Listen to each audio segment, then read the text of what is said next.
ராமானுஜ ஜய ராமானுஜ ஜய ராமானுஜ ஜய ராமானுஜா. மகாபாரதம் அப்படிங்கிற ஒரு தொடர் கதை கட்டமான சூழல்களை கையாளக்கூடிய பல விஷயங்கள், பல அறிவுரைகள்.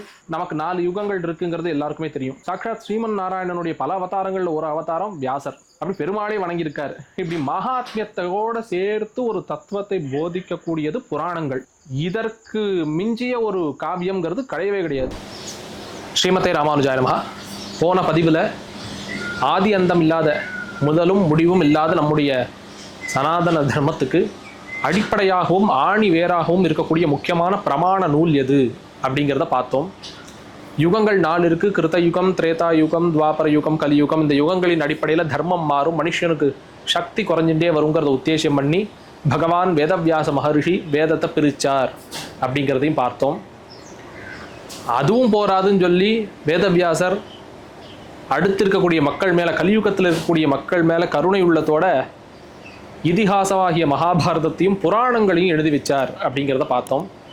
இந்த வேதவியாச மகரிஷி தோன்றும் போதே 16 வயசு. அதாவது வியாச விஜயம்னு எடுத்துட்டாக்கா அது ஒரு பெரிய விஷயம். பின்னால் பார்க்க போகிறோம். அதெல்லாம் இந்த நம்மளை பிறந்தார், தவழ்ந்தார், நடந்தார்லாம் கிடையாது.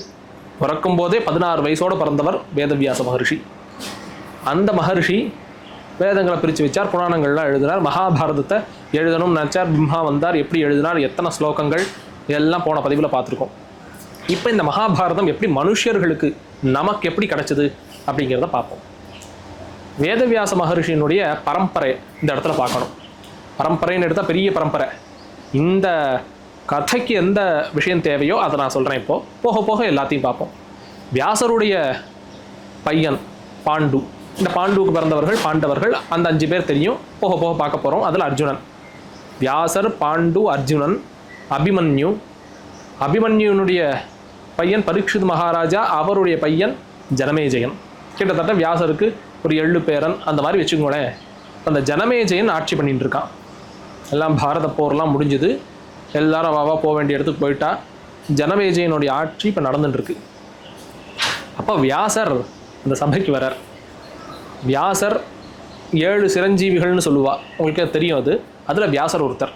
சாகா வரம் பெற்றவர். என்னன்னைக்கும் நிரந்தரமாக இருந்துகிட்டே இருக்கக்கூடிய, இப்பயுமே 1000-2000 வருஷத்துக்கு முன்னால் பாஷ்யம் பண்ண பல ஆச்சாரியர்களுக்கு வேதவியாசர் பிரத்யட்சமாயிருக்கார்.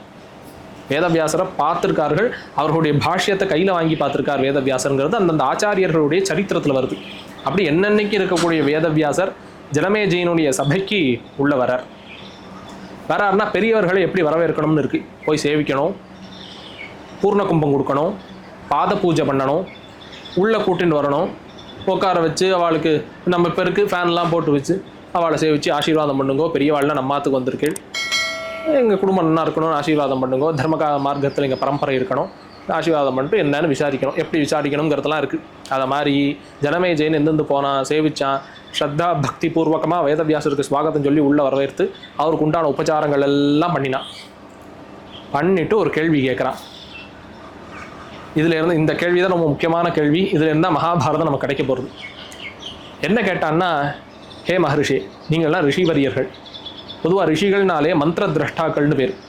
வேத மந்திரங்களை பூரா தபசுனாலே உள்ளடக்கினவர்கள். அதை தன்னுடைய சிஷ்ய பரம்பரைக்கு சொன்னவர்கள் மகரிஷிகள். இப்படி தபஸிலே சிறந்தவர்கள், மந்திர அஸ்திர சஸ்திராதி வித்தையிலே சிறந்தவர்கள் மகரிஷிகள். சித்திகள் உடையவர்கள், அஷ்டமகா சித்தின்லாம் சொல்கிறோம் பாருங்க.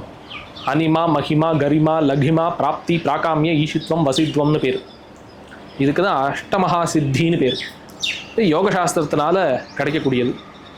அனிமானா என்ன, இருக்கிறதுலே ரொம்ப சின்ன அமீபா மாதிரி ஒரு உருவத்தை கூட எடுத்துக்க முடியும். மகிமானா அதுக்கு டைரக்ட் ஆப்போசிட் பெரிய உருவத்தை எடுத்துக்க முடியும்.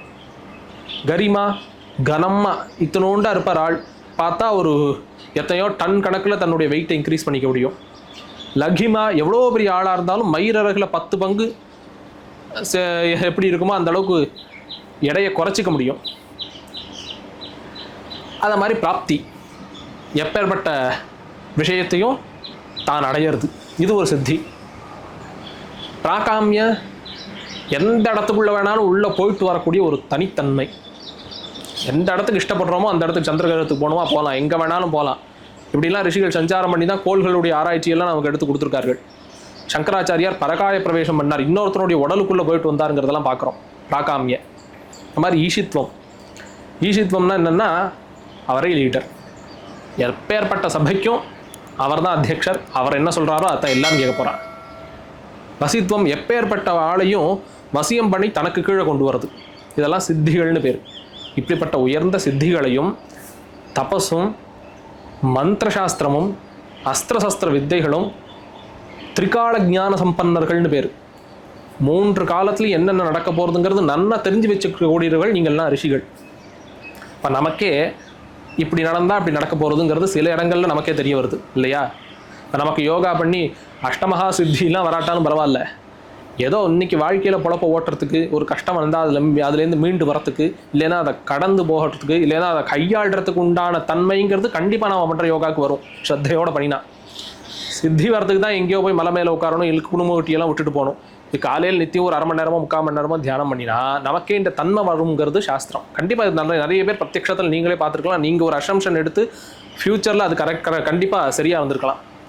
ஏன்னா இப்பயே நாளைக்கு இது இப்படி பண்ணினா இப்படி நடந்துடுமோ, நான் நினச்சேன் அதே மாதிரி நடந்துருது அப்படின்லாம் சொல்ல. இது சாதாரணமாகவே தெரியறதுன்னா கொஞ்சம் இந்த பிராணாயாமம், தியானம், ஆகார நியமங்கள் இத்தியாதி விஷயங்கள் எல்லாம் கொண்டு போனோம், யம நியமாதி அனுஷ்டானங்கள்லாம் பண்ணோம்னா கண்டிப்பாக நமக்கே சில விஷயங்கள் தெரிய வரும். சித்தி கிடைக்காட்டாலும் இந்த வாழ்க்கையில் நம்ம ஒழுங்காக வாழ்கிறதுக்கு உண்டான வழி கண்டிப்பாக கிடைக்கும். அப்படி இருக்கும்போது ஒரு சாமானியப்பட்டவர்களுக்கே எப்படி இருக்கும்போது உங்களை போன்ற மகரிஷிகள் நினச்சிருந்தா இப்படிப்பட்ட ஒரு பெரிய பாரத போரே வந்திருக்காதே. இந்த யுத்தத்தினால எத்தனை பேர் போய் சேர்ந்துருக்கா, என் சொந்தக்காரா வேண்டுங்கப்பட்டவா இவ எல்லாரும் போயிருக்காளே.